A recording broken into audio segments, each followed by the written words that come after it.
Bonsoir à tous et bienvenue dans ce point de l'actualité. La région du Poro aura d'ici à 12 mois sa zone agro-industrielle. La ministre d'État, ministre des Affaires étrangères, a procédé ce jeudi à Korogo au lancement des travaux d'aménagement. Kandia Camara représentait le Premier ministre. Elle était accompagnée de plusieurs membres du gouvernement. C'est un important projet pour cette grande région productrice d'anacarde. Le coût de réalisation de l'œuvre est estimé à plus de 7 milliards de francs CFA. La construction de zones agro-industrielles s'inscrit dans le cadre d'une initiative du Conseil Coton Anacarde avec l'appui financier de la Banque mondiale. 4 villes sont concernées: Bandoukou, Korogo, Bouaké et Séguéla. Je vous propose d'écouter la ministre d'État, Kandia Camara. À l'horizon 2025, notre production de noix de brut aura franchi le 1 million de tonnes.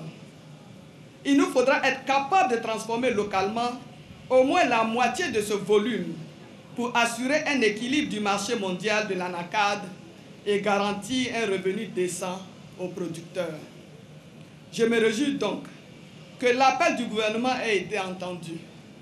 En effet, de 2020 à 2021, il y a eu plus de 100 000 tonnes de capacité installées en Côte d'Ivoire.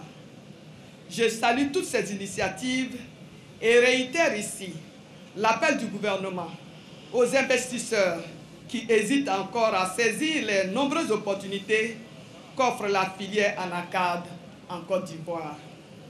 Il convient de noter qu'à ce jour, les opérateurs privés ont déjà réservé près de la moitié des superficies sur les 2 zones agro-industrielles en construction à Bandoukou et Korogo. Et dans l'actualité également, les hommages qui se poursuivent pour saluer la mémoire de Laurent Donafologo. Il fut journaliste et premier rédacteur en chef du quotidien gouvernemental en 1964 au siège du journal Fraternité Matin. Aujourd'hui, le ministère de la Communication, des médias et de la francophonie reconnaît le talent et le parcours de cette personnalité.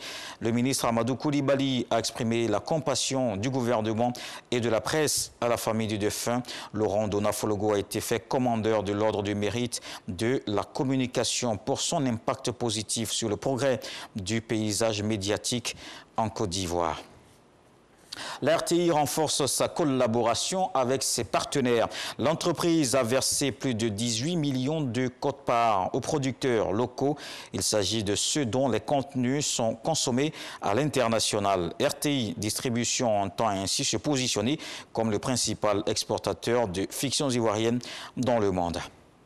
Dans le reste de l'actualité, le gouvernement espagnol a encore haussé le ton ce jeudi contre le Maroc. Accusé d'agression et de chantage, la ministre de la Défense, Margarita Robles, sur la radio publique en dénonçant un chantage de Rabat qu'elle a accusé d'utiliser des mineurs. Depuis lundi, une marée humaine de plus de 8000 candidats à l'exil, en très grande majorité des Marocains, a rejoint sans entrave le petit port espagnol. Parmi eux, un nombre impressionnant de jeunes partis seuls ou d'enfants en bas âge emmenés par leur famille. 5600 ont déjà été expulsés vers le Maroc selon des chiffres donnés le 19 mai par les autorités espagnoles.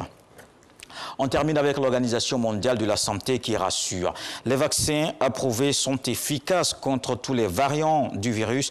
Une bonne nouvelle. Alors que l'Europe s'apprête à rouvrir ses portes aux touristes vaccinés, l'OMS recommande cependant la prudence face à une pandémie de Covid-19 qui n'est pas terminée et déconseille les voyages internationaux. Le sujet brûlant des passes sanitaires doit être débattu au sommet des dirigeants européens qui doit se dérouler les lundis et mardi prochain à Bruxelles. Voilà pour le flash d'information. Je vous donne rendez-vous à 20 h pour une édition complète du journal. L'actualité se poursuit tout de suite avec les infos régionales.